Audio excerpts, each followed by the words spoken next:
dalam rangka menyambut bulan Ramadan. Inilah tema yang saya diamanahi untuk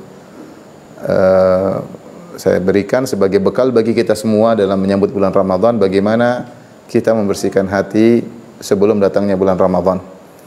Tentunya membersihkan hati ya adalah ibadah yang sangat mulia ya. Sebelum saya jelaskan bahwasanya Ramadan ada keterkaitan dengan masalah membersihkan hati, saya perlu ingin sampaikan kepada para hadirin hadirat tentang keutamaan membersihkan hati ya, keutamaan membersihkan hati. Banyak sekali disebutkan oleh para ulama. Di antaranya ya, agar kita merasa bahwasanya ibadah adalah ibadah yang sangat agung, karena banyak orang fokusnya kepada fisik, kepada casing, kepada penampilan luar ya, tapi kurang perhatikan masalah hati ya. Baik laki-laki apalagi ibu-ibu ya. Perhatian penampilan luar Masya Allah, tapi hati terkadang kurang diperhatikan. Padahal kalau kita lihat dari dalil-dalil bahwasanya perhatian Allah terhadap hati lebih daripada perhatian terhadap penampilan fisik. Dalam hadis kata Nabi SAW, Innallaha la yanzuru ila suwarikum wala ila ajsamikum walakin yanzur ila qulubikum wa amalikum. Allah tidak melihat kepada rupa kalian, kepada fisik kalian, kepada paras kalian, tapi yang Allah lihatlah hati kalian dan amal kalian. Di hati ini yang menjadi pusat penilaian utama bagi Allah Subhanahu wa taala.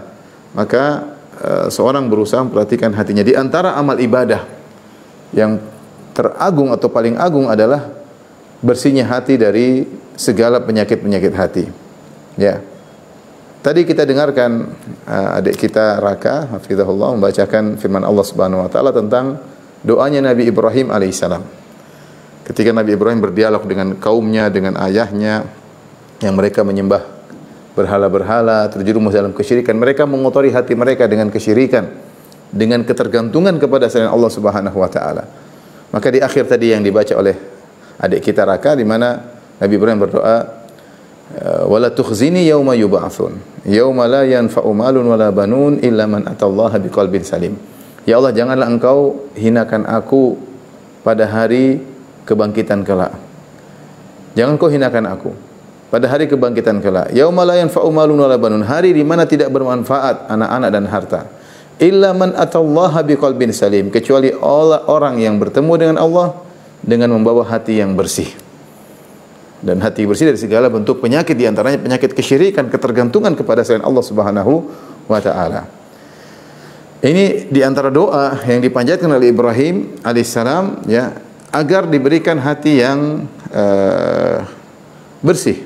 Makanya kalau saya boleh katakan, di antara keutamaan membersihkan hati adalah ini permohonan para nabi. Inilah permohonan para nabi. Tadi Nabi Ibrahim, tadi kita sebutkan doa Nabi Ibrahim. Di antaranya misalnya doa Nabi Musa. Doa Nabi Musa. Kata Allah Subhanahu wa taala, Nabi Musa berdoa, Rabbi shrah li sadri, ya Allah lapangkanlah dadaku. Yaitu bersihkan dadaku dari hal-hal yang membuat dadaku menjadi sempit. Ya. Di antara doa Nabi Musa, ya, Rabbi shrah li sadri. Ya. Doa Nabi Ibrahim tadi, wala tukhzini yauma yub'atsun, jangan kau hinakan aku pada hari kebangkitan kelak, yaitu bersihkanlah hatiku ya Allah agar aku bertemu dengan engkau dengan hati yang bersih. Di antaranya adalah doa Nabi Muhammad sallallahu alaihi wasallam. Rasulullah SAW berdoa, Nabi Muhammad sallallahu alaihi wasallam, waslul sakhimata qalbi, yang artinya ya Allah cabutlah penyakit-penyakit hatiku dari hati. Cabutlah, jadi penyakit hati itu bercokol dalam dada. Rasulullah berdoa kepada Allah, waslul sakhimata qalbi, cabut itu semua penyakit-penyakit hati yang ada dalam dadaku. Jadi menunjukkan mereka memohon agar hati mereka bisa bersih. Kemudian di antara keistimewaan bersihnya hati ya, yang kedua, bahwasanya ini adalah ciri-ciri penghuni surga. ciri-ciri penghuni surga. Kata Allah Subhanahu wa taala, "Wa naza'na ma fi sudurihim min ghillin ikhwanan ala sururin mutaqabilin." Allah sebutkan dalam dua surat. Pertama dalam surat Al-A'raf, "Wa naza'na ma fi sudurihim min ghillin tajri min tahtihimul anhar." Kami cabut dari dada mereka penyakit ghil, penyakit hati. Demikian dalam surat Al-Hijr, "Wa naza'na ma fi sudurihim min ghillin ikhwanan ala sururin mutaqabilin." Jadilah mereka saling bersaudara berhadap-hadapan. Kata Allah Subhanahu wa taala, "Wa naza'na ma fi sudurihim min ghillin ikhwanan ala sururin mutaqabilin." Allah menggambarkan bahwasanya di antara ciri-ciri penghuni surga, Allah cabut seluruh penyakit-penyakit dalam dada mereka. Sehingga akhirnya mereka jadilah apa? Jadilah mereka ikhwanan, saling bersaudara berhadapan dengan penuh semangat. Sebagaimana dua orang saling mencintai, saling bersahabat, berdiskusi, berbicara, saling berhadapan. Bukan berbicara sambil main HP, bukan berbicara sambil ngelirik kanan kiri, tidak, saling berhadapan karena kerinduan. Kenapa? Hatinya bersih satu yang lainnya. Tidak ada kedengkolan, kejengkelan sedikit pun dalam hati mereka. Makanya ya, tidak ada orang masuk surga hatinya enggak bersih, enggak mungkin. Karenanya ini di antara, kita lanjutkan, karena ini adalah ciri penghuni surga. Kenapa dijadikan ciri penghuni surga? Karena hati yang bersih adalah kebahagiaan. Karena hati yang bersih adalah kebahagiaan. Tidaklah kita ini sengsara, menderita, kecuali kalau ada penyakit dalam hati kita. Entah hasad, entah dongkol, entah jengkel, entah suudzon. Ini semua yang buat kita musuh kebahagiaan, penyakit-penyakit hati. Oleh karenanya, di antara kebahagiaan yang diraih oleh para penghuni surga adalah mereka memiliki hati yang bersih. Mereka memiliki hati yang bersih. Kemudian para hadirin hadirat yang dirahmati Allah Subhanahu wa taala, di antara keistimewaan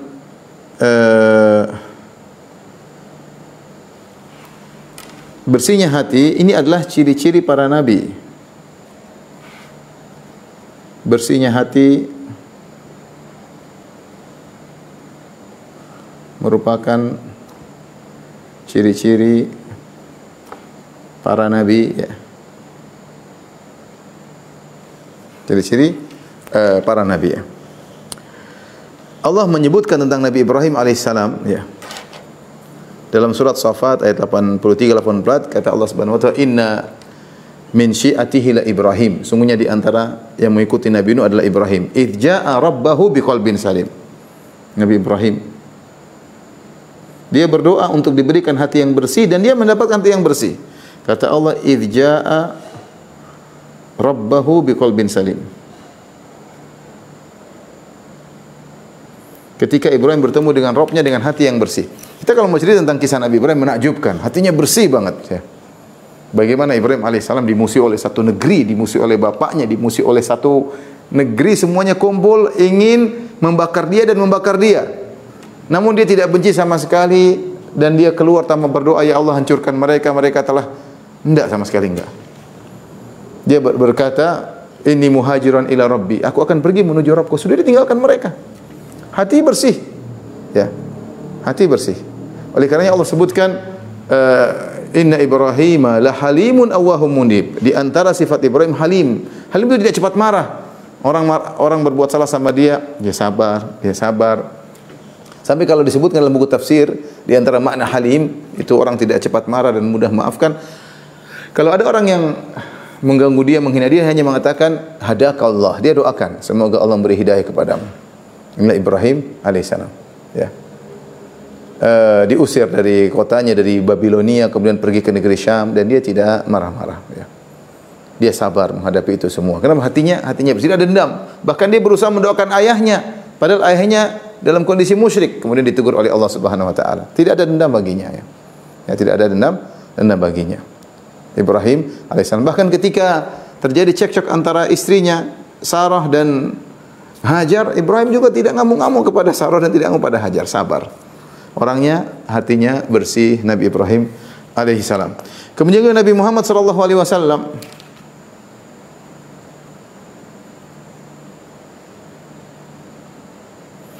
Allah berfirman, "Alam nashrah laka sadrak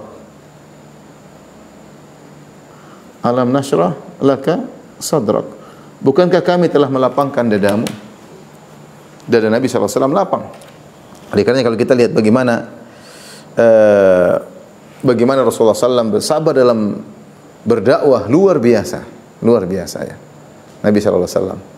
Bagaimana ketika Rasulullah SAW diusir oleh orang-orang Taif, dilemparin, kaki beliau sampai penuh dengan darah, diejek, dihinakan ketika beliau keluar dari kota Taif, disambut dengan orang-orang gila dan anak-anak. Ini salah satu bentuk pengejekan terhadap Nabi SAW. Nabi keluar sambil berdarah.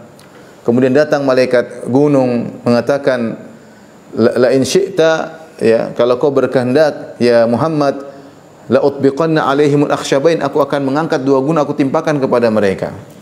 Malaikat gunung diutus oleh Allah untuk memenuhi permintaan Rasulullah SAW. Rasulullah SAW mengatakan, jangan, ya, sungguhnya inni arju an yukhrijallahu min aslabihim man ya'budullaha wa la yusyriku bihi syai'a. Aku berharap Allah mengeluarkan dari keturunan mereka orang-orang yang beribadah kepada Allah, tidak berbuat syirik sama sekali. Dan itu dikabulkan. Sebenarnya hati tidak jengkel, tidak dendam. Rasulullah SAW juga pernah bercerita tentang seorang nabi. Kata Nabi SAW, yahki nabiyan. Rasulullah menghikayatkan seorang nabi. Admahu qaumuhu, kaumnya membuat wajahnya berdarah. Wa huwa yamsahud dam, sang nabi tersebut mengusap darah dari wajahnya sambil berdoa, Rabbi ghfirli qaumi fa innahum la ya'lamun. Ya Allah, ampunilah kaumku, sungguhnya mereka tidak tahu. Sungguh bersih dada mereka. Kalau orang dizalimi biasanya kan jengkel, marah. Ini bukan cuma memaafkan, bahkan memberi uzur kepada mereka dan mohon ampunan buat mereka. Rabbi ghfirli qaumi fa innahum la ya'lamun. Ya Allah, ampuni mereka karena mereka tidak tahu, mereka melukaiku karena mereka tidak ngerti. Ya Allah, ampunilah mereka. Bagaimana bersih hati mereka. Lihatlah Nabi SAW ketika berdakwah dimusuhi oleh orang Quraisy, dimusuhi oleh orang-orang kerabatnya sendiri. Dan Rasulullah SAW tidak jengkel sama mereka, tidak. Rasulullah SAW bahkan sedih ketika mereka tidak beriman. Dan Allah sebutkan dalam Al-Quran, wala tahzan alaihim. Allah mengatakan, jangan kau terlalu bersedih dengan mereka, wahai Muhammad. Sampai Rasulullah SAW begitu sedih, seakan-akan Rasulullah SAW ingin bunuh diri karena saking sedihnya. Fala allaka bakhi'un nafsaka ala atharihim illam yu'minu bihadzal hadithi asafa. Bisa jadi kau sangat berat kesedihan wahai Rasulullah tatkala mereka tidak beriman dengan Al-Quran. Jadi Rasulullah SAW sangat sayang kepada umatnya, meskipun di orang-orang kafir, meskipun dia diejek, dihina, tapi dia sedih ketika mereka tidak beriman kepada Allah Subhanahu wa taala. Ini adalah sifat para nabi. Demikian juga tentunya ini merupakan sifat orang-orang saleh, ya.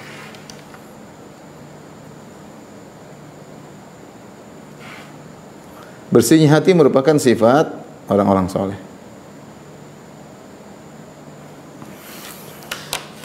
Kita lihat bagaimana para ulama hati mereka ya sangat bersih, ya.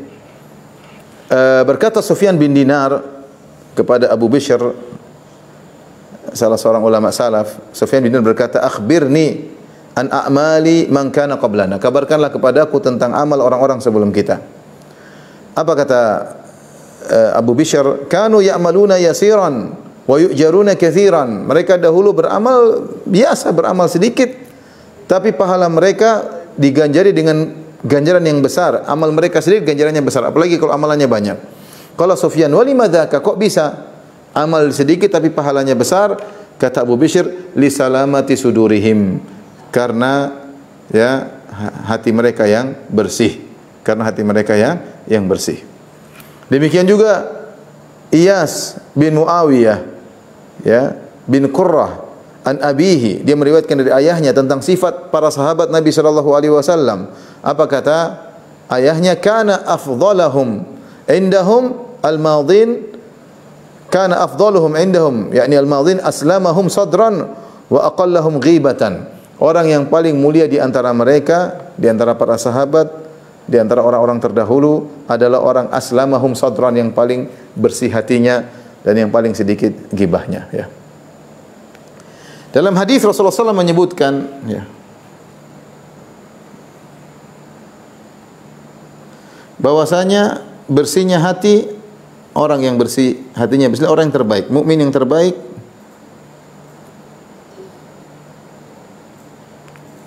yang bersih hatinya. Suatu hari Rasulullah SAW ditanya, ayu mu'min afdal? Ya Rasulullah, mu'min mana yang paling afdal? Kata Nabi SAW, ya, mu'min yang paling afdal siapa? Kata Nabi SAW, kullu saduqil lisan makhmumil qalb. Itu setiap orang yang lisannya jujur dan hatinya disapu. Para sahabat berkata, ya Rasulullah, sadiqul lisan arafnahu. Ya Rasulullah, muslim yang jujur kami ngerti maksudnya. Fama makhmumul qalb, apa yang dimaksud dengan seorang muslim yang hatinya disapu?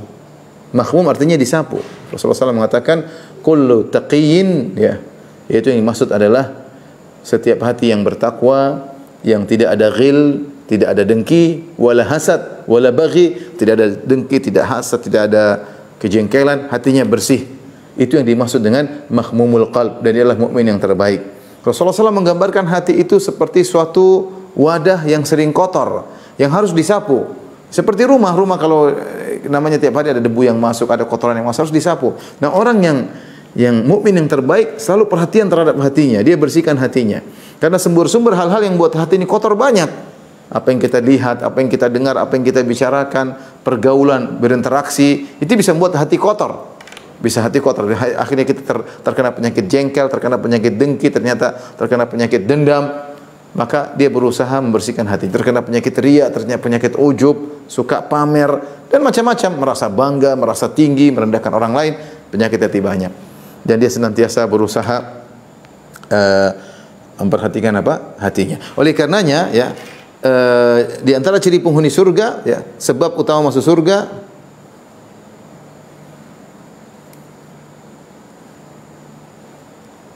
hati yang bersih.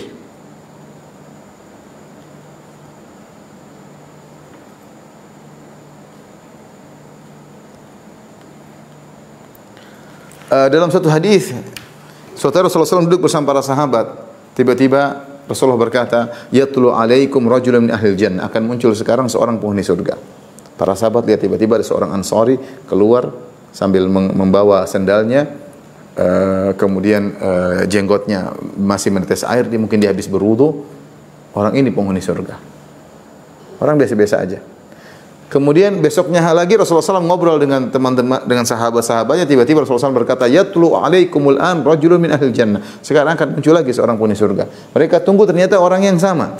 Keesokan harinya 3 kali. Dalam hadis hasan dalam Musnad Imam Ahmad. Hari ketiga datang Rasulullah berkata, "Yatlu alaikumul an rajulun min ahlil jannah." Sekarang akan muncul seorang penghuni surga. Muncul lagi orang tersebut. Maka Abdullah bin Amr bin As penasaran, dia ingin tahu orang ini apa. Apa sih? Maka dia pun datang ke orang tersebut, dia mengatakan, dia pura-pura, ya akhi, wahai saudaraku, saya punya masalah dengan orang tuaku dan saya ingin berjanji tidak tidur bersama dia, ingin tidur bersamamu. Akhirnya diizinkan. 3 hari 3 malam sahabat ini tidur bersama orang tadi. Dia ingin tahu sebenarnya amalannya apa. Ternyata tidak ada yang spesial. Dia lihat tidak ada yang spesial. Hari pertama lewat hari kedua. Cuma kalau dia ta'arruf fil lail, kalau dia terbangun di malam hari, dia memuji Allah Subhanahu wa taala. Itu amalannya. Setelah 3 hari, akhirnya dia mengaku, dia bilang, "Wahai fulan, tidak ada masalah antara saya dengan ayahku. Tetapi saya heran Rasulullah SAW 3 hari bilang kau penghuni surga. Amal apa yang kau lakukan?" Ya. Karena saya tidak melihat sesuatu yang spesial. Amal apa yang kau lakukan sehingga Nabi SAW menyebutkan engkau mau surga sampai 3 hari berturut-turut. Maka dia mengatakan, "Ma illa ma ra'aitahu. Ma indi amalun illa ma ra'aitahu." Tidak ada suatu amal kecuali yang kau lihat. Akhirnya saya tidak melihat apa. Akhirnya sahabat tadi Abdullah bin Amr bin As pergi. Kemudian dia mengatakan, "Falamma wallaitu qala." Tatkala saya ingin pergi, dia mengatakan, dia sampaikan, "Tidak ada amalku kecuali yang kau lihat. Hanya saja aku tidak pernah hasad kepada seorang pun dan aku tidak pernah dengki kepada seorang pun. Hanya saja hatiku bersih. Aku tidak pernah dengki kepada siapapun dan aku tidak pernah hasad kepada nikmat yang Allah berikan kepada seorang pun. Aku tidak pernah hasad." Kata Abdullah bin Abdul Aziz, "Hadzal ladzi la nutiquhu." Ini yang kami tidak mampu, ini yang berat. Bersihnya hati ini yang berat. Oleh karena orang yang hatinya bersih mudah untuk masuk surga. Kemudian mungkin ciri terakhir yang kita sampaikan, keutamaan hati bersih, hidup bahagia. Hidup bahagia. Saya bilang tadi, sebab kita tidak bahagia adalah karena hati kita yang kotor. Dengki buat kita sengsara, dendam buat kita sengsara, hasad membuat kita menderita, ya. Suudzon melulu membuat kita pikiran enggak tenang, ya. Seperti itu, ya. Ini ya, penyakit-penyakit ini yang membuat kita sengsara. Nah, kalau penyakit tersebut bisa kita bersihkan, hati kita bersih, maka kita akan menjadi orang yang bahagia. Sesungguhnya masih banyak keutamaan-keutamaan hati. Ini sekedar sebagian yang ingin sampaikan kepada rekan-rekan sekalian agar kita semangat untuk membersihkan hati kita. Taib, kaitannya dengan bulan Ramadan. Sudah? Kaitannya dengan bulan Ramadan. Kita tahu bahwasanya bulan Ramadan ya mengajari kita untuk membersihkan hati. Di antara efek dari Ramadan, pertama mengajarkan kita membersihkan hati, dan efeknya hati kita akan bersih jika Ramadan kita puasa kita jalankan dengan baik. Di antara hal yang menunjukkan akan hal ini dalam suatu hadis yang diriwayatkan oleh Imam Ahmad dari Yazid bin Abdullah bin Syikhir anil A'rabi. Qala sami'tu Rasulullah sallallahu alaihi wasallam yaqul, dari seorang Arab Badui dia berkata, aku mendengar Rasulullah sallallahu alaihi wasallam berkata. Kemudian dia menyebutkan hadis bahwasanya Rasulullah sallallahu alaihi wasallam bersabda, "Shaumu syahris sabr wa thalathati ayyam." Ya. Min kulli syahrin yudhibna wahras sadri. Puasa di bulan yang penuh kesabaran, ya, mungkin di musim panas dan yang lainnya. Wal thalathati ayyam min kulli syahr, dan puasa 3 hari setiap bulan, yudhibna wahras sadri, akan menghilangkan penyakit-penyakit hati. Wahrah sadri dijelaskan oleh Ibnu Battal dalam Syarah Sahih Al-Bukhari. Wahrah dari wahrah artinya du'aibah hamra, itu semacam cacing kecil yang ada di binatang kecil yang ada di tanah dan dia lengket. Dia lengket. Rasulullah mengibaratkan bahwasanya penyakit hati seperti binatang kecil yang lengket di tanah tersebut. Maka butuh untuk dilepas lengketannya, karena penyakit hati kalau sudah masuk dalam hati seorang, lengket dia.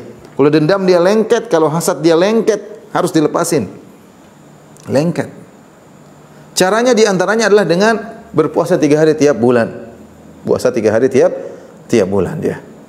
Maka ketika seorang berpuasa, dia berusaha meraih hal tersebut agar dia bisa bersih hatinya, dan dia menghindarkan diri dari hal-hal yang buat dia bisa dongkol dalam merusak hatinya. Makanya Rasulullah SAW mengatakan Sahih Bukhari, wa idza kana yaumu siyami ahadikum, jika salah seorang dari kalian sedang berpuasa, fala yarfuth wala yafsuk wala yaskhab. Kalau kalian sedang berpuasa maka jangan teriak-teriak, jangan berkata-kata kotor, jangan maki-maki, wala yaskhab, jangan teriak-teriak. Itu beradab ketika berpuasa. Wa in sabbahu ahadun, kalau ada seorang yang mencacinya, au qatalahu, atau mengajak dia bertengkar, falyakul ini mru'un shaim, katakanlah aku sedang berpuasa. Ini diantara sebab ketika sedang puasa kita menjaga adab agar hati kita tidak kotor. Kita bilang mohon maaf, saya sedang berpuasa. Saya sedang berpuasa. Oleh karena percuma kalau kita berpuasa kemudian hati kita kotor. Dendam, dongkol, jengkel, ya puasa kita bisa jadi enggak ada nilainya. Apalagi sudah masuk sedang bulan Ramadan kemudian masuk dalam medsos, bertengkar di dalam komentar-komentar, nyinyir-nyinyiran sedang bulan Ramadan karena masalah duniawi, karena masalah politik, nyinyiran, jengkel-jengkelan, hina-hinaan, gibah-menggibah, namimah dan macam-macam. Hati ini kotor dan puasa kita tidak ada faedahnya. Makanya Rasulullah SAW mengatakan, ya, rubba sha'imin laisa lahu min siyamihi ilal ju' wal atas. Betapa banyak orang berpuasa dia tidak mendapatkan dari puasanya kecuali lapar dan dahaga. Wa rubba qa'imin laisa lahu min qiyami ila sahr wa ta'ab. Dan betapa banyak orang salat malam berjam-jam mungkin, dan dia tidak mendapatkan kecuali hanya begadang dan keletihan. Hanya begadang dan keletihan, ya. Karenanya seorang, ya, berusaha agar bisa menjalani ibadah bulan Ramadan dengan membersihkan hatinya. Semaksimal mungkin dia bersihkan hatinya, sehingga dia ibadah dengan tentram, bisa baca Quran dengan tentram, bisa beraktivitas dengan tentram, terutama di bulan Ramadan. Betapa syariat ingin agar seorang hatinya bersih, terutama dalam menghadapi bulan Ramadan. Karena kalau orang hatinya kotor, jengkel-jengkelan sama orang, dendam-dendaman sama orang, khawatir tidak diampuni dan khawatir pahalanya tidak diterima oleh Allah Subhanahu wa taala. Dalam satu hadis kata Rasulullah sallallahu alaihi wasallam, "Thalathatun la turfa'u salatuhum fawqa ru'usihim shibran." Ada 3 orang yang salatnya tidak akan diangkat di atas kepalanya, artinya tidak naik tidak diterima oleh Allah Subhanahu wa taala. Allah berfirman, "Ilaihi yas'adul kalimut thayyibu wal 'amalus shalih yarfa'uh." Kata Allah Subhanahu wa taala dalam Al-Qur'an, kepadanya lah, kepada Allah lah diangkat kata-kata yang baik dan amal saleh diangkat oleh Allah Subhanahu wa taala. Nah, kalau amal saleh tidak terangkat, tidak diterima. Kata Nabi, "Salasatun la turfa'u lahum salatuhum fawqa ru'usim shibran." Ada 3 orang yang amal saleh tidak diangkat, tidak diterima oleh Allah Subhanahu wa taala. Di antaranya kata Nabi sallallahu alaihi wasallam, "Al-akhwani mutasariman." 2 orang yang saling ngambek-ngambekan, saling diem-dieman, saling hajar-menghajar, saling boikot-memboikot, saling dongkol-dongkolan. Tidak diterima salatnya. Waliyadzubillah. Kalau salat tidak diterima, bisa jadi puasa tidak diterima. Salat lebih agung daripada puasa. Maka jangan sampai kita sambut bulan Ramadan dengan dongkol, jengkel. Ini saatnya kita sudah maafin lah. Ngapain ribut melulu mau bulan Ramadan? Khawatir ibadah kita tidak diterima. Kemudian juga Rasulullah SAW pernah bersabda dalam satu hadis, "Yuftahu abwabul jannah fi kulli yaumil itsnain wal khamis." Sungguhnya pintu-pintu surga dibuka pintu surga setiap hari Senin dan setiap hari Kamis. Fayughfaru likulli 'abdin la yusyriku billahi syai'an. Dan Allah akan memberi bonus ampunan setiap hari Senin, hari Kamis, karena pintu-pintu surga dibuka kepada setiap hamba yang tidak berbuat syirik sama sekali. Illa rajulun kana bainahu wa baina akhihi syahna. Kecuali seorang yang punya permusuhan dengan saudaranya. Fayuqal, maka dikatakan anziru hadaini hatta yastaliha. Dikatakan tundalah pemberian ampunan kepada kedua orang ini. Tundalah pemberian ampunan kepada kedua orang ini. Tundalah pemberian ampunan kepada kedua orang ini sampai mereka damai. Subhanallah, sampai mereka damai. Maka pertengkaran, kedongkolan hati, jengkelan, sudahlah. Masa kita menyambut Ramadan dengan jengkel-jengkelan, marah-marahan, ya. Ada orang sedikit tidak cocok dengan kita, kita jengkel, kita dendam, kita marah, tidak cocok dengan kita, tidak sesuai dengan keinginan kita, berbeda pendapat dengan, tidak harus kita jadikan musuh. Bahkan kita bisa menasihati dengan cara yang baik, mau terima enggak terima bukan urusan kita, hidayah di tangan Allah Subhanahu wa taala. Lihatlah bagaimana Nabi sallallahu alaihi wasallam berusaha, ya, berdakwah dengan penuh rasa cinta kepada orang yang menyelisihinya. Ingin orang yang tersesat untuk dapat hidayah. Dan ini sifat para nabi ketika mereka berdakwah. Bahkan kepada orang yang menyelisih, bahkan kepada orang yang mencaci maki, dia tetap sayang. Kenapa? Hatinya bersih. Hatinya bersih. Taib. Kalau begitu, pertanyaan berikutnya, bagaimana cara kita membersihkan hati? Ya.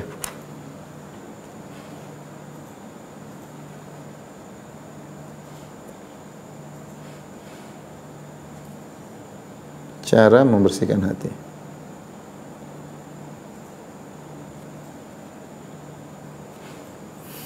Pertama, berdoa tentunya. Berdoa yang banyak. Doa-doa tersebut, ya,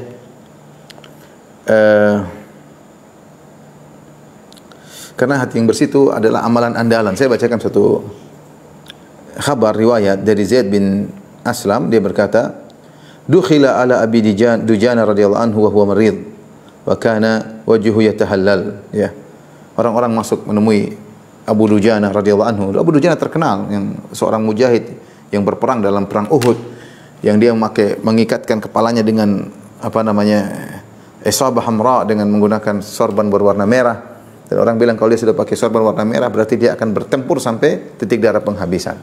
Kemudian dalam sebuah riwayat dia pun berjalan dengan jalan sombong di hadapan musuh.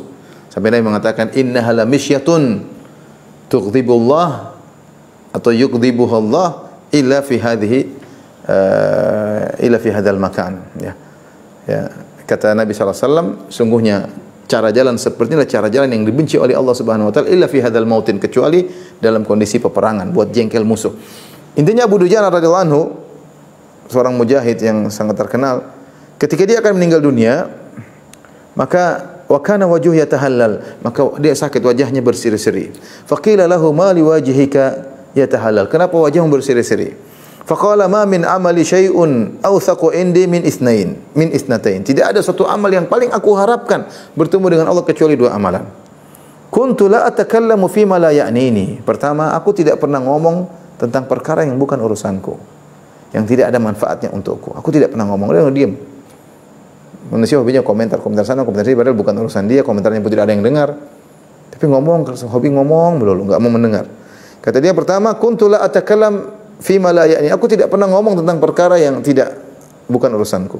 Wal ukhra fa kana qalbi lil muslimina saliman, dan hatiku bersih terhadap kaum muslimin. Aku tidak pernah hasad, tidak pernah dengki, tidak pernah dongkol, tidak pernah dendam, tidak pernah suudzon. Hatiku bersih terhadap kaum muslimin. Jadi menganggap ini adalah amalan yang diandalkan.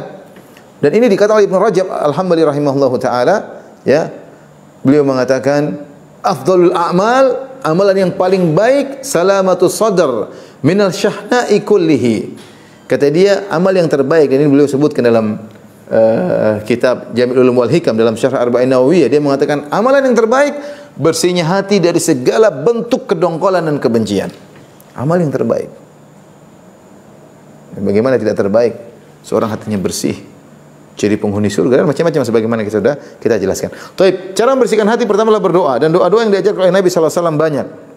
Di antaranya Allahumma ati nafsi taqwaha wa zakkiha anta khairu man zakkaha anta waliyyu maulaha.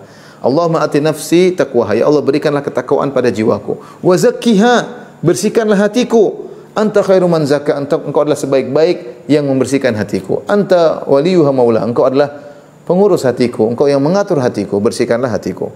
Di antara doa Nabi doa kepada Allah Subhanahu wa taala, ya muqallibal qulub, tsabbit qalbi ala dinik. Ya Allah yang bolak-balikkan hati manusia, bersihkan hatiku di atas agamamu. Hatiku ini berbolak-balik ya Allah, kadang dongkol, kadang riya, kadang ujub, kadang sombong, kadang merendahkan orang lain, kadang suudzon.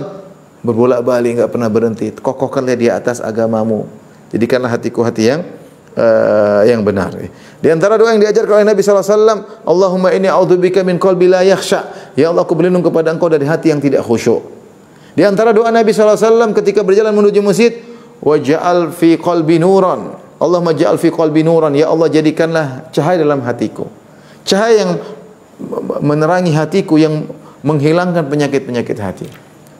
Allahumma ja'al fi qalbi nuran. Ya Allah, jadikanlah cahaya dalam hatiku. Di antara doa Nabi sallallahu alaihi wasallam, waslul sakhimata qalbi. Ya Allah, cabutlah penyakit-penyakit hati dari hatiku. Kita doa benar-benar minta kepada Allah agar kita dibersihkan hati. Jadi doa ini yang paling pertama dan utama dengan doa-doa yang diajarkan oleh Nabi sallallahu alaihi wasallam, ya.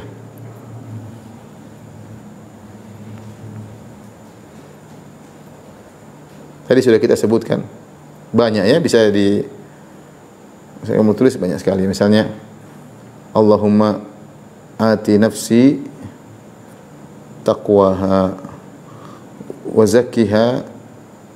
zakkiha anta khairun man zakkaha.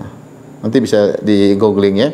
Ya Allah, berikanlah ya takwa pada hatiku. Seperti juga ya muqallibal qulub tsabbit qalbi ala dinik. Ini di antara doa. Di antara doanya misalnya tadi waslul sakhimata qalbi. Ya Allah, cabutlah dari dadaku penyakit-penyakit hatiku. Allahumma ja'al fi qalbi nuran. Allahumma ja'al fi qalbi nuran. Saya harapkan ibu-ibu sekalian menghafal doa-doa ini dan dibacakan dalam sujud, ketika salat malam. Hati ini kita lemah. Kita tidak bisa mengontrol hati kita. Hati lemah. Terkadang hati kita berkhianat tatkala kita menginginkannya. Betapa sering hati kita berkhianat. Kita sholat, kita pengen khusyuk, nggak bisa. Kita sholat, kita pengen khusyuk, hati kita nggak bisa melayang kemana-mana, mikirkan macam-macam. Maka berdoa kepada Allah Subhanahu Wa Taala. A'udzubika min qalbi la yakhsha. Allahumma inni a'udzubika min qalbin la yakhsha. Taib. Ini di antara doa-doa. Taib, sebab kedua agar hati kita bisa bersih, jangan suka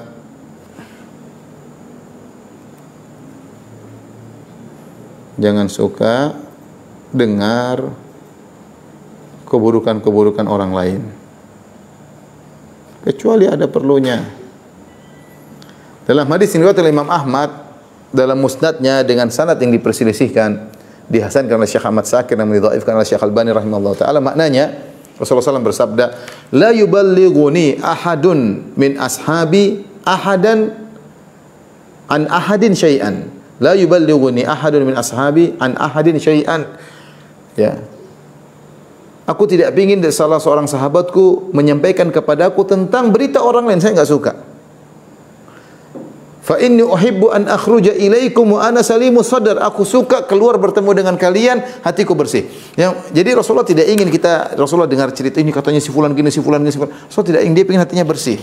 Kenapa? Karena kalau kita sudah mendengar aib-aib orang, pasti kita punya hati berbeda terhadap orang tersebut. Artinya bukan tidak boleh sama sekali, boleh, tapi kalau ada benar-benar darurat baru kita dengar. Kalau enggak perlu. Hati kita menjadi kotor, hati kita menjadi benci, menjadi sultan sama orang ketika kita mendengar orang mengungkap aib-aib orang lain. Seandainya kebaikan orang lain dibuka, mungkin hati kita bisa bersih. Mungkin datang teman kita, taruhlah si A ngomong tentang si B. Firanda, si B itu begini. Saya dengar keburukan, hati saya jadi nggak enak sama dia. Kok kalau ketemu dia kayaknya orang ini nggak ada nilainya. Padahal orang ini tidak adil. Coba kalau dia ceritakan juga kebaikan orang ini, mungkin saya bilang ya biasa, manusia punya salah. Dia punya salah, saya juga punya salah. Akhirnya hati saya bisa lapang. Tapi ketika saya sering mendengar keburukan fulan, hati saya menjadi kotor. Ini susah kita membersihkan hati, sementara kita kerjaannya adalah mendengar aib-aib orang lain, ya. Oleh karena kalau ada orang datang kemudian bercerita tentang aib seorang, enggak usah dengar. Terutama ibu-ibu, ya. Terutama ibu enggak usah dengar. Orang pernah datang kepada saya, "Ustaz, ini ada cerita Ustaz." Saya bilang, "Tentang apa?" "Tentang si fulan, masalah si fulan, si fulana." Saya bilang, "Enggak, saya enggak mau dengar." "Ustaz, dengar dulu Ustaz, ini versi saya." "Saya enggak mau dengar," saya bilang. "Saya enggak benar, cukup. Saya enggak ada keperluan kecuali saya ditugaskan menasihati dia. Tapi kalau cuma dengar doang tanpa ada nasihat, buat apa? Bikin hati saya menjadi kotor." Saya bilang, "Enggak perlu, saya enggak mau dengar. Saya enggak mau dengar versi siapapun." Dia bilang sama istri saya, saya juga," kata istri saya juga, "enggak, saya enggak mau dengar. Enggak usah dengar. Sudahlah, sudah urusan mereka sendiri." Ya. Kemudian di antara bersihnya hati adalah mengucapkan salam, menyebarkan salam.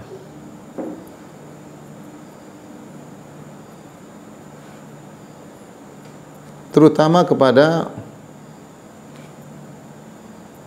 orang yang hati kita ada masalah dengan dia.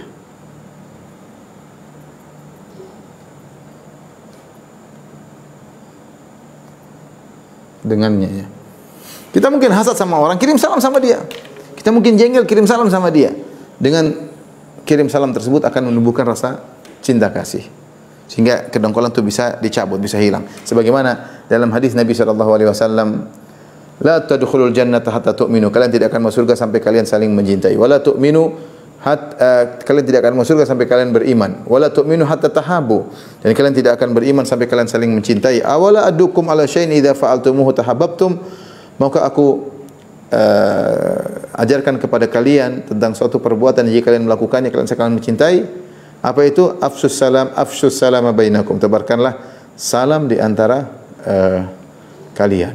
Salam ini, makanya kalau kita kirim salam si fulan, enggak apa-apa. Bu, tadi ibu fulan kirim salam sama anti. Masya Allah. Kita jadi bagaimana? Hati kita jadi bersih. Tadi kita dongkol sama dia jadi hilang. Dia kirim salam buat saya. Jadi hilang kedongkolan. Subhanallah. Kemudian tahabu, saling beri hadiah untuk agar saling mencintai. Ada orang mungkin jengkel sama kita kasih hadiah, akan hilang kejengkelannya. Dia hasad sama kita telepon gimana kabarnya, kita ketemu, kita hormati, Masya Allah engkau, dia akan hilang. Manusia tuh hatinya tidak bisa dia paksa untuk dendam terus. Kalau kita buat baik sama dia, sudah. Ahsin ilan nasi tasta'bid qulubahum, kata seorang penyair, berbuat baiklah kepada orang, kau akan mengambil hatinya.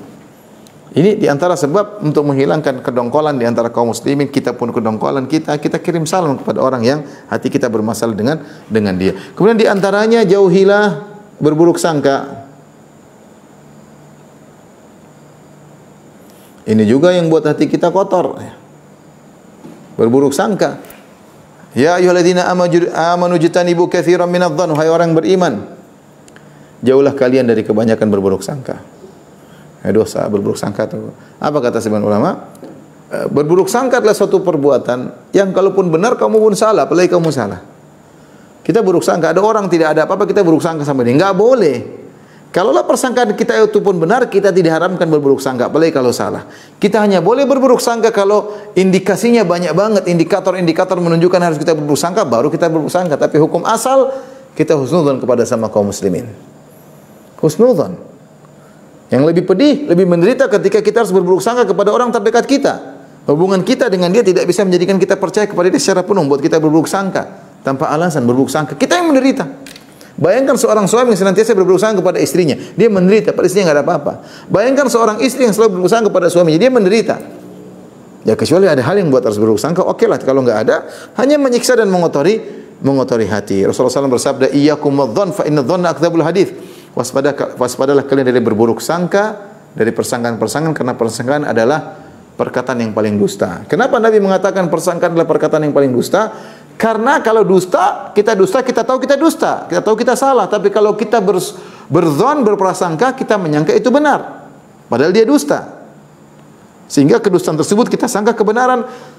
Maka Nabi mengatakan fa inna dhanna akdzabul hadits. Persangkaan adalah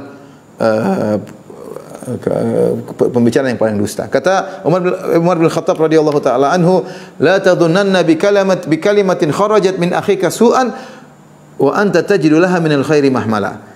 Janganlah kau berprasangka keburukan dari perkataan yang dikeluarkan oleh saudaramu. Jangan kau berprasangka buruk sementara kau masih bisa mentakwilnya, masih kau bisa tafsirkan kepada makna yang baik. Jangan ditafsirkan kepada makna yang buruk. Oh, dia maksudnya ngomong begini, maksud dia adalah begini. Enggak perlu. Selama masih kita bawakan kepada tafsir yang baik, sudah, kita ngapain kita tafsirkan ke yang buruk. Selamat, hati kita bersih. Bersih. Ya. Kemudian di antaranya membuat hati kita mudah untuk bersih, ridha dengan pemberian Allah. Dengan pemberian Allah. Kata Nabi SAW, irda bima qasamahullahu lak, takun agnan nas. Ridhalah dengan pemberian Allah kepadamu, niscaya kau akan menjadi orang terkaya. Yang buat hati kita kotor, hasad, dengki, karena kita enggak ridha dengan apa yang Allah berikan kepada kita. Ya. Kemudian ridha, karena kita enggak ridha, kita jadi tamak, jadi hasad sama orang, hati kita jadi penyakit. Di antaranya yang keenam, ridha dengan takdir Allah.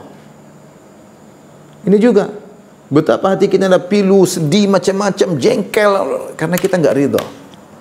Kalau kita ridha, kita dah sudah, ini yang terbaik. Allah memberikan keputusan ini adalah yang terbaik, ya. Sehingga kita menjadi tentram hati kita. Di antaranya menjauhi sebab-sebab pertengkaran. Tidak usah lah. Kalau kita masuk grup, kita tahu ini pembahasan bisa bikin orang ribut, nggak usah dibahas. Kita tahu kalau komentar kita bikin dia sakit hati, tidak ada faedahnya, ngapain? Tidak usah. Hal yang menyebabkan pertengkaran kita jauhi. Kalau kita dalam satu grup ternyata orang bertengkar, keluar aja, ngapain? Ngapain kita kotori hati kita? Hidup kita cuma sekali, kita ingin bahagia. Kita di rumah saja, kita sudah baik di rumah, ketemu istri, ketemu suami, ketemu anak-anak, mau kita kotori hati kita, merusak kebahagiaan kita yang sengsara kita, ngapain? Ngapain ya ikhwan? Ngapain ya akhwat? Hidup cuma sebentar, sibukkan dengan bermanfaat, ya. Kalau kita sibuk dengan tidak bermanfaat, hati kita menjadi kotor dengan macam-macam, dan sibuk dan jauhkan dari segala perkara yang bisa menimbulkan pertengkaran. Kalau kita ketemu dengan teman, kita tahu kita bahas politik, bisa bikin ribut, nggak usah bahas. Ngapain? Kamu pilih mana? Ribut, nggak usah ribut sama istri gara-gara politik, nggak usah, ngapain? Kamu pilih-pilih aja, nggak usah bikin bahan peributan di antara. Tentang seorang bikin kita ada yang bela, ada yang nggak usah dibahas, nggak usah dibahas. Jauhi segala sebab-sebab yang bisa menimbulkan pertengkaran. Makanya Allah mengatakan wa qul li ibadi yaqulu latihi ahsan. Katakanlah kepada hamba-hambaku untuk mengucapkan kata-kata yang terbaik. Inna syaitana yanzagu bainahum, karena syaitan mengadu domba di antara mereka. Syaitan mengambil setiap perkataan yang diucapkan seorang untuk dimasukkan ke benak orang yang membacanya, kemudian setan dikte. Maksudnya itu begini. Makanya ketika kita berbicara, Allah suruh pilih kata-kata yang baik. Wa qul li ibadi yaqulu latihi ahsan. Wahai hamba-hambaku, katakanlah pada hamba-Ku untuk mengucapkan kata-kata yang terbaik. Wa qulu linnasi husna, ucapkanlah kata yang terbaik bagi manusia. Sekarang kita zaman sekarang nyinyir melulu. Kita terjebak dengan pergulatan politik, dengan pergulatan nyinyir sana A, nyinyir B, nyinyir E, subhanallah. Diberi gelar-gelar yang baru, sudahlah bulan Ramadan kita berhenti gitu dong. Jangan. Kalau menang terus menang cuma duniawi. Kita menang, kita sudah maki-maki dia sudah terhina, kita bangga menghinakan dia. Terus apa yang kau dapatkan dari itu? Apa derajatmu menjadi tinggi di sisi Allah Subhanahu wa taala? Enggak usah ya, enggak usah.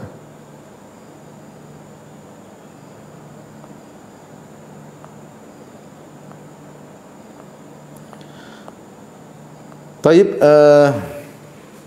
ini mungkin ya para bapak dan ibu yang dirahmati Allah Subhanahu wa taala, sedikit yang saya sampaikan bekal bagi kita untuk bertemu bulan Ramadan. Bersihkanlah hati kita. Anda ingin bahagia, bersihkan hati. Jangan suka dendam, mudah maafkan orang salah, maafkan. Beri uzur. Ada orang maki-maki kita, sudah takdir Allah. Enggak usah terlalu kita pikirkan. Dia maki-maki kita, ya mungkin kita punya salah. Siapa? Kita ini enggak sempurna. Ngapain bela diri terus? Sudah. Ya, jangan dendam, mudah maafkan. Jangan suudzon sama orang, jangan merendahkan orang lain. Ketahuilah bahwasanya hati yang bersih min afdhalil a'mal. Hati yang bersihlah amalan yang terbaik. Sebab masuk surga. Ciri-ciri para nabi, ciri-ciri orang saleh sebagaimana telah kita jelaskan. Semoga Allah Subhanahu wa taala membuat hati kita bersih, ya, sehingga kita bisa bertemu dengan Ramadan, bisa menjalankan ibadah dengan khusyuk, jauh dari penyakit-penyakit hati yang mengganggu kekhusyuan kita. Wallahu taala alam bisawab. Selanjutnya saya kembalikan kepada moderator.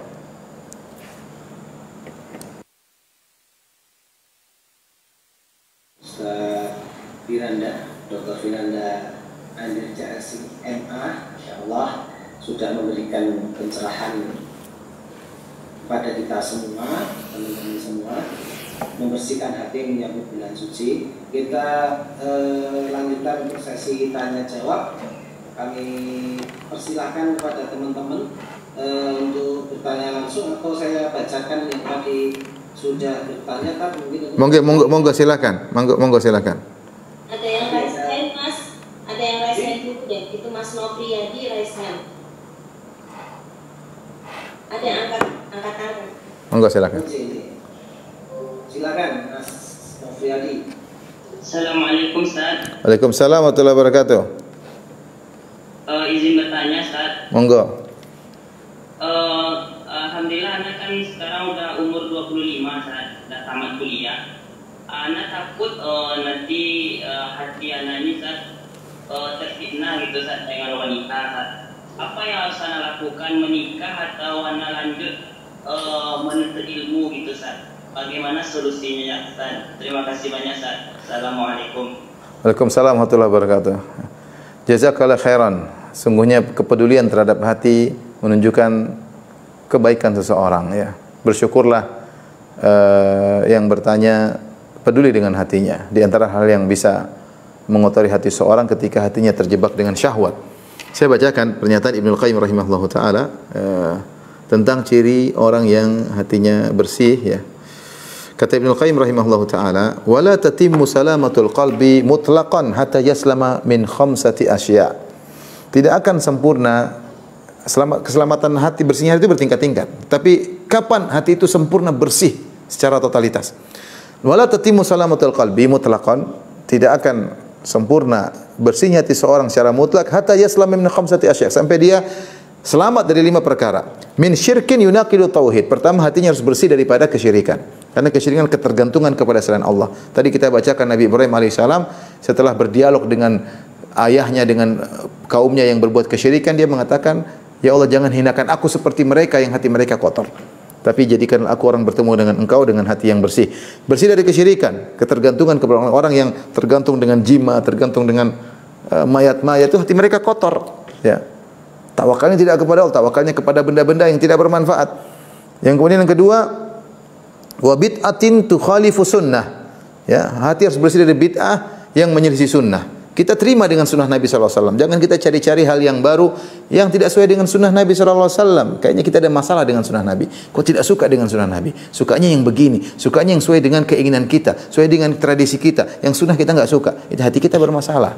Hati kita bermasalah. Di antaranya syahwatin tukhaliful amr. Di antaranya hati harus bersih dari syahwat yang menyelisih perintah Allah Subhanahu wa taala. Dan syahwat ini pintu syahwat sangat banyak. Ada syahwat wanita di antaranya. Ada syahwat wanita, syahwat jabatan, syahwat popularitas, banyak. Masih ada penyakit-penyakit tersebut, hati kita belum beres. Pingin terkenal, pingin populer, pingin disanjung-sanjung orang, pingin amalnya diketahui oleh orang banyak, ya. Pingin jadi penguasa, punya syahwat, ya. Ya, dan macam-macam. Dan syahwat, syahwat wanita, ya. Kemudian di antaranya wa ghaflatin tunaqidu dzikr, dan di antaranya adalah rasa kelalaian yang membuat kita lupa dari mengingat Allah Subhanahu wa taala. Hati ini bisa lalai. Kalau lalai lupa dengan Allah Subhanahu wa taala. Dan sebab kelalaian banyak. Tontonan, apa yang kita dengar banyak.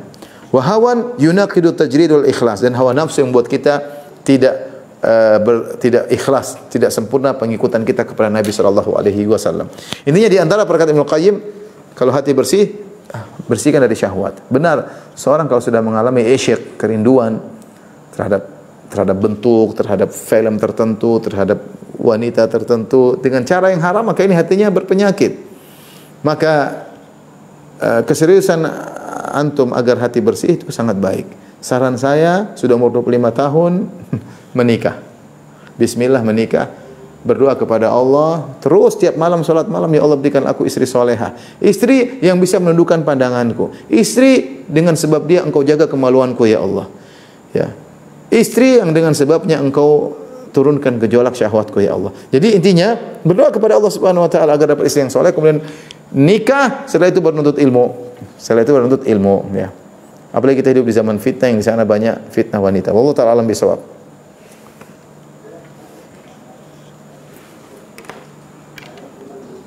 Suaranya? Kita lanjutkan untuk saya bacakan pertanyaan. Nggih. Mungkin ini mewakili teman-teman, nggak bisa semuanya, tapi akan kita bacakan. Insya Allah ini beberapa pertanyaan akan menjadi perhatian kita juga.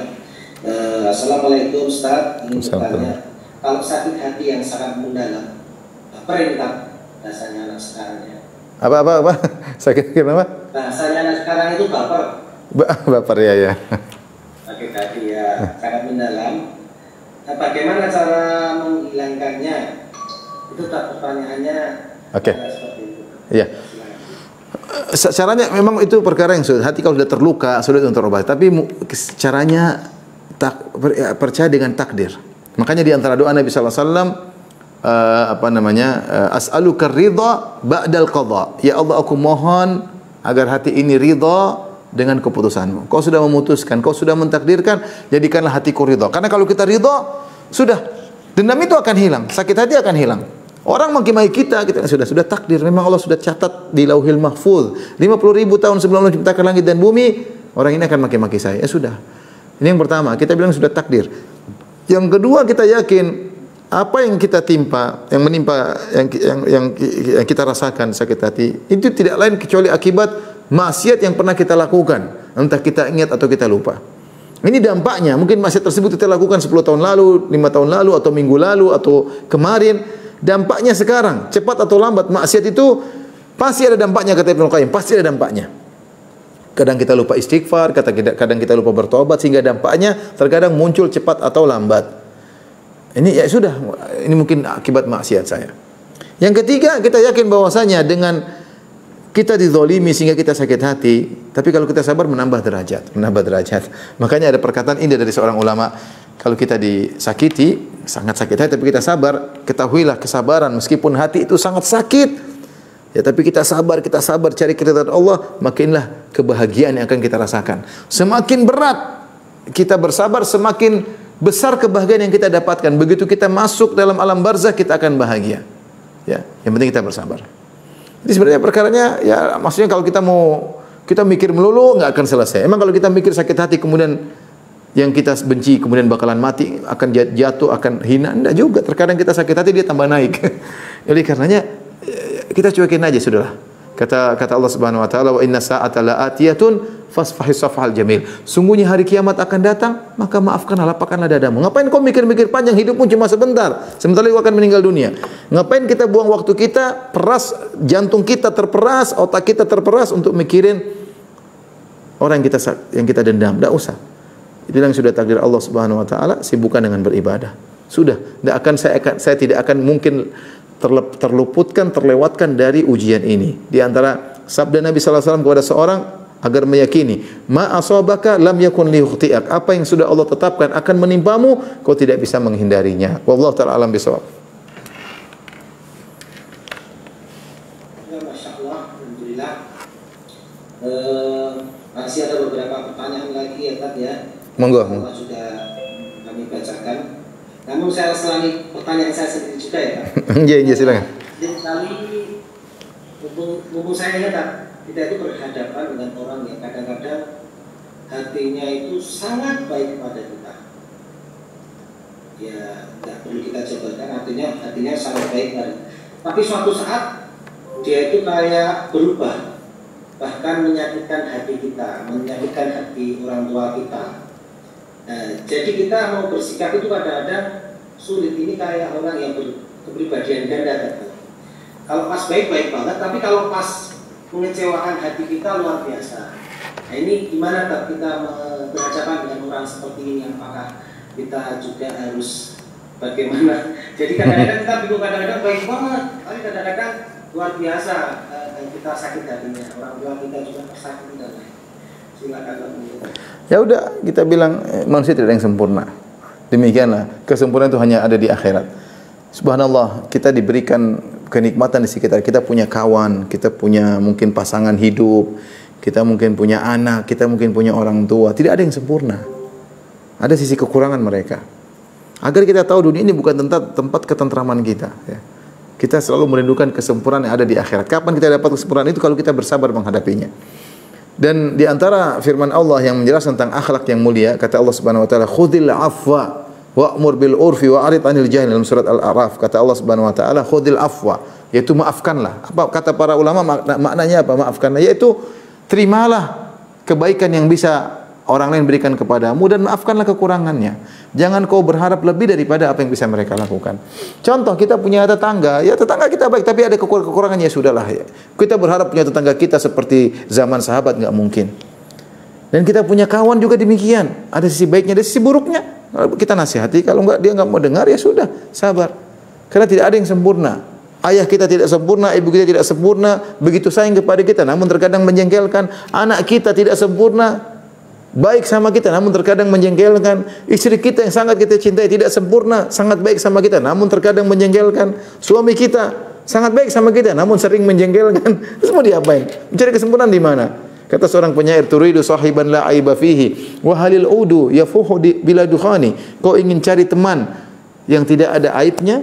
Tidak mungkin. Apakah ada kayu gaharu mengeluarkan bau harum tanpa asap? Pasti ada asapnya baru keluar aroma yang indah. Oleh karenanya kita ini sekedar jawaban umum. Ya ada teman-teman kita seperti itu. Dia baik tapi kadang-kadang menjengkelkan. Apa yang kita lakukan? Coba kita diskusi sama dia. "Mas, Masya Allah engkau baik sekali. Selama ini saya dapati engkau baik. Kok kenapa kemarin ngomong kayak gitu? Ada apa Mas?" Diskusi. Tidak perlu kita tuduh dia punya perbedaan ganda lah, inilah. Kita diskusi. Kalau ternyata dia tidak terima, sudah. Begitulah manusia. Tidak ada yang sempurna. Teman kita sangat kita sayang dan kita tahu dia sangat sayang sama kita. Namun di saat-saat yang kita perlukan dia tidak hadir, mau diapain? Di saat-saat kita butuh pembelaan, dia tidak bela kita. Mau diapain? Selama ini dia baik. Untuk Allah ajarkan kepada kita tidak ada yang sempurna. Tidak ada yang sempurna ya. Wallahu taala alam bisawab. Terima kasih Ustaz. Ini ada pertanyaan dari teman kita juga, Mbak Linda. Assalamualaikum Ustaz. Kalau kita sedang diuji dan kita merasa terpuruk dan merasa putus asa dan mempertanyakan apa salah kita sehingga Allah memberikan ujian, apakah ini termasuk hadiah mukabbar juga? Bagaimana kita tetap bersabar dan ikhlas menerima segala? Iya, itu tanda-tanda bahwasanya hati kita bermasalah ya. Pertama, kita enggak boleh putus asa. Wala ta'asu min rauhillah. Innahu la ya'asu min rauhillah ilal qaumul kafirun. Janganlah kalian putus asa dari rahmat Allah. Sungguhnya tidak ada yang putus asa dari rahmat Allah kecuali orang kafir. Itu sifat orang kafir, putus asa kepada Allah Subhanahu wa taala. Sifat orang-orang buruk adalah suudzon kepada Allah Subhanahu wa taala. Bukankah kita tahu musibah yang menimpa kita ada dua sebabnya? Sebab pertama ada dosa-dosa kita yang kita lakukan dan kita pasti berdosa. Dan mungkin kita bilang apa salah saya? Salah kita banyak. Salah kita sama orang tua kurang berbakti, salah kita sama anak kurang perhatian, salah kita sama suami kurang berbakti, kurang tunduk, ngangkat suara depan suami, kita kurang bersyukur kepada Allah atas nikmat yang kalau kita bicara kesalahan banyak ya, pasti kita punya salah. Yang kedua, terkadang Allah menguji kita bukan karena kesalahan, tapi Allah ingin agar kita iman kita naik, agar kita naik kelas, agar kita naik pangkat dalam keimanan. Ya.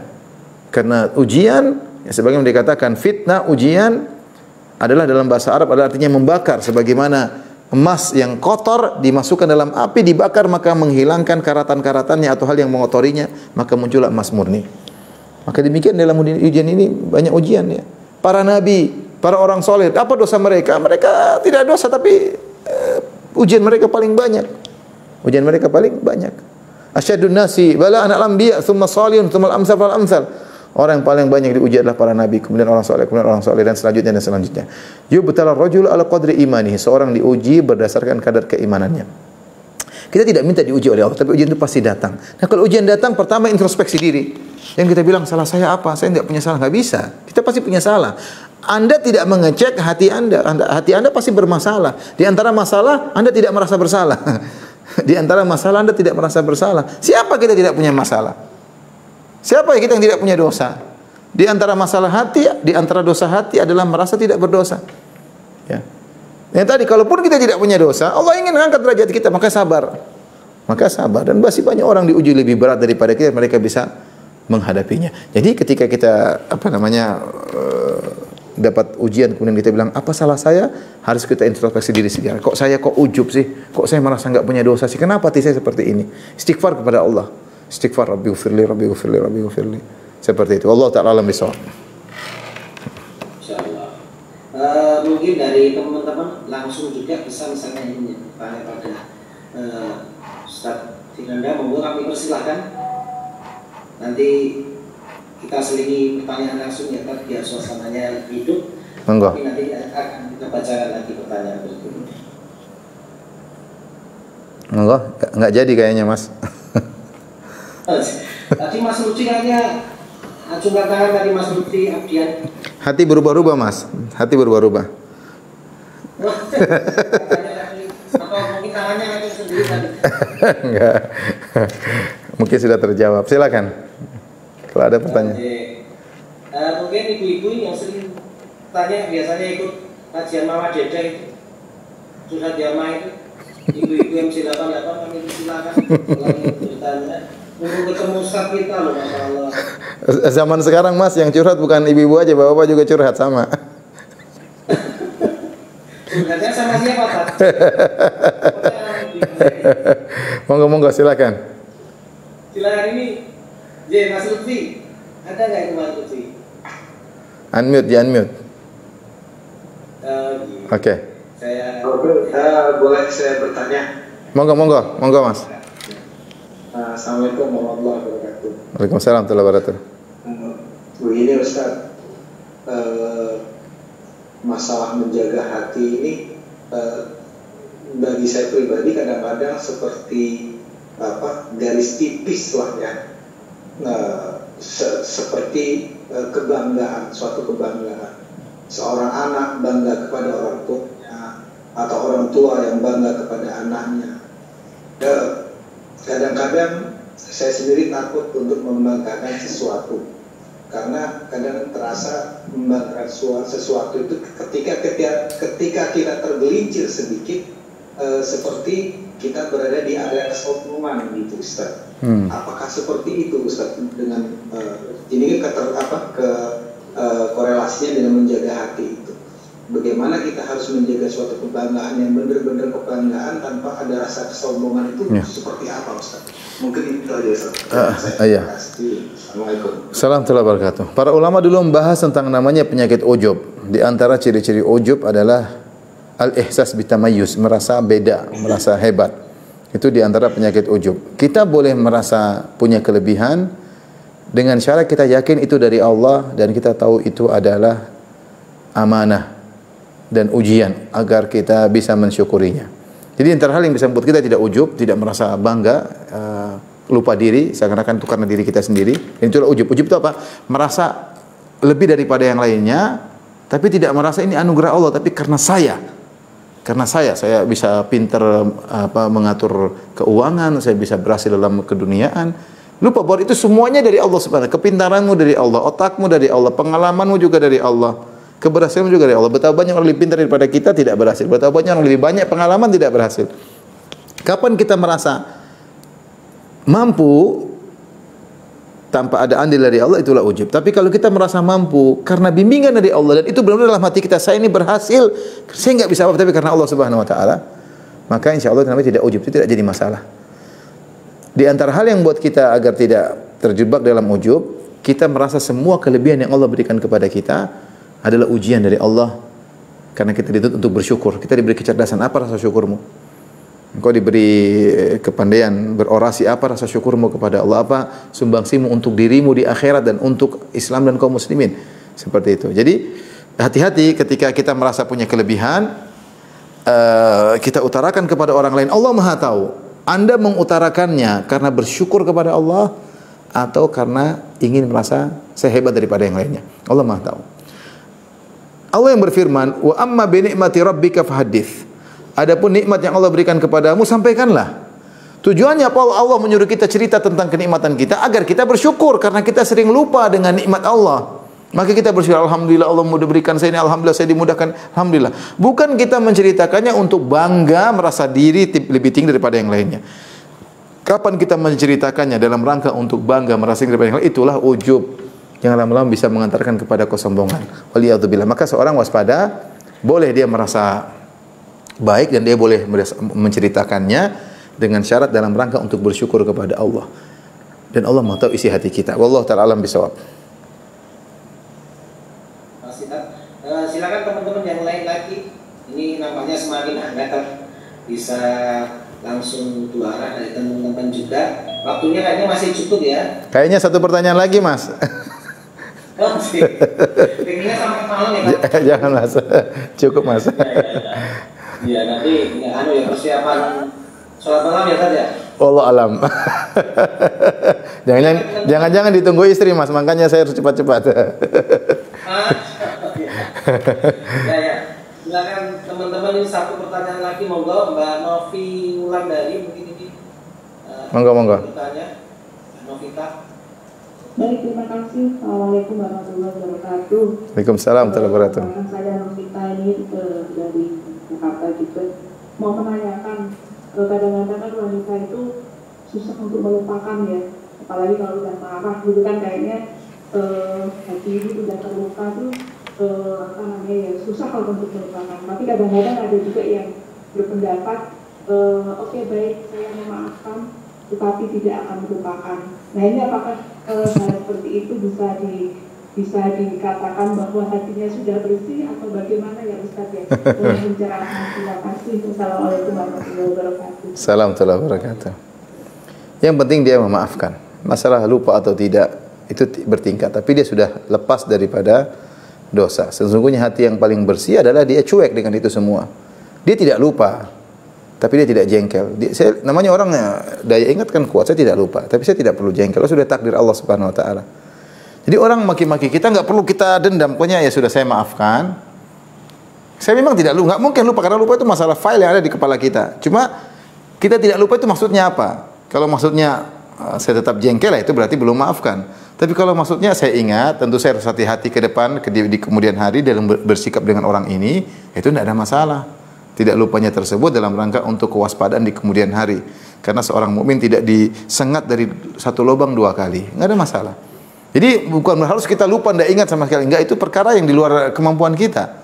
Itu adalah file yang ada di benak kita. Semakin hafalan kita kuat, kita tidak akan pernah lupa orang itu pernah ngomongin kita begini orang. Tetapi kita jangan dendam. Tapi kalau maksudnya saya maafkan, tapi saya ingat-ingat saya dendam, itu namanya belum maafkan. Maka kita periksa kembali hati kita. Dan demikian para ikhwan dan akhwat Bapak yang dirahmati Allah Subhanahu wa taala, kajian kita semoga Allah menganugerahkan kepada kita hati yang bersih sehingga kita bisa bertemu dengan bulan Ramadan dengan nyaman, dengan tentram, dengan khusyuk. Demikian wabillahi taufiq wal hidayah. Assalamualaikum warahmatullahi wabarakatuh.